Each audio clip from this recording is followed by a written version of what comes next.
안녕하세요. 여러분이 주인공인 인생 여주인의 주인장 휠즈입니다. 오늘의 여주인의 주인공은 누구일까요? 님은 같지만은 나는 님을 보내지 아니하였습니다.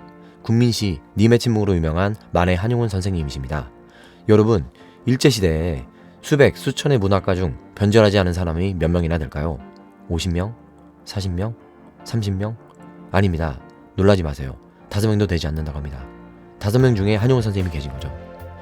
어릴 적 한용운 선생님의 기록은 많이 남아있지 않습니다. 스스로 밝힌 게 없고 주위에 잘 알려지지 않았다고 합니다.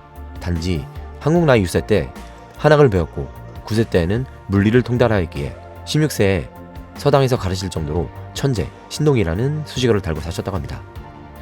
14세 때 결혼, 16세 때 출가를 하였고 같은 해 동학농민운동에 가담하였는데 슬프게도 그의 아버지는 무관이었기에 관군으로서 한용운 선생님이 속한 농민군을 토벌하는 데 가담하였고 이러한 역사적, 현실적 상황에 의해 그는 불교에 더욱 심취하게 됩니다. 한 나라의 백성들끼리 서로 죽이려고 싸우는 것도 모자라서 아버지와 아들이 서로 반대 진영에서 서로를 죽이려고 싸우는 상황이니까요. 한용운 선생님은 스님이 되고 얼마 있지 않아 죽을 고비를 겪게 됩니다. 블라디보스토크로 유학 간 도중에 밀정으로 오해를 받게 된 거죠. 당시 밀정이 스님으로 유장을 많이 했기에 조선 청년들이 오해를 하였고 스님들이 살려달라 애원했지만 분위기는 더 험악해졌습니다. 이때 한용운 선생님이 죽어도 좋으니 조국 땅에 묻어달라고 말을 하자 비로소 청년들은 밀정이 아님을 알고 사과하며 물러갔다 전해집니다. 한용운 선생님은 다시 죽을 고비를 겪게 됩니다. 만주의 굴라제라는 고개를 지나고 있을 때 일본인으로 오인받아 독립군이 쏜 총에 총알 3발을 얼굴에 맞게 됩니다. 독립운동가 김동삼에 의해 마취도 없이 수술을 하고 나중에 실수를 한 독립군이 용서를 빌자 오히려 그들을 용감하다고 독려했다고 하는데요. 하지만 그는 평생 얼굴을 흔들거리는 채머리 증상에 시달렸고 총알도 다 빼지 못한 채 살아가야 했다고 합니다. 수많은 불교에 대한 활동은 물론이고 정치적 활동만 봐도 한용운 선생님은 한편의 영화 같은 삶을 사셨습니다.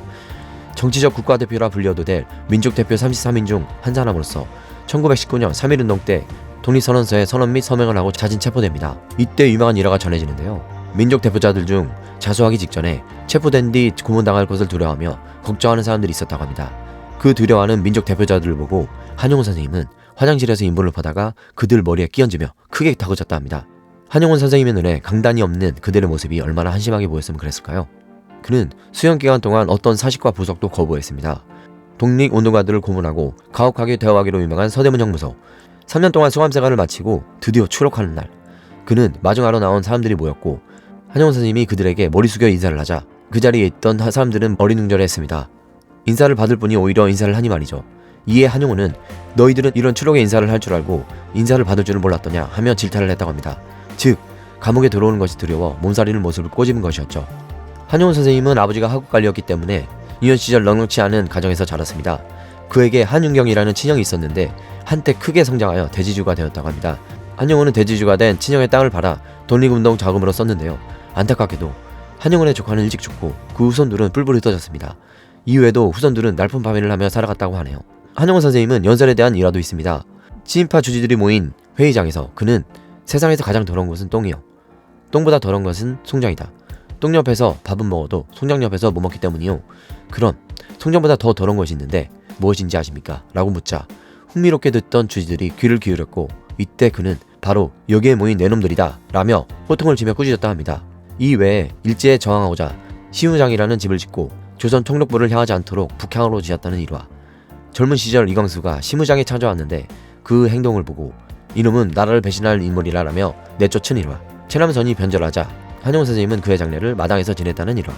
변절한 최린이 한용운 선생님의 딸에게 돈을 주자 최린 얼굴에 던진 일화. 이광수와 최린이 창씨 개명을 하며 변절해서 훈명이가 이들을 개같은 놈이라 하자 개만 또 못한 놈들인데 개같다고 하면 개들이 얼마나 서운하겠는가 라고 한 일화.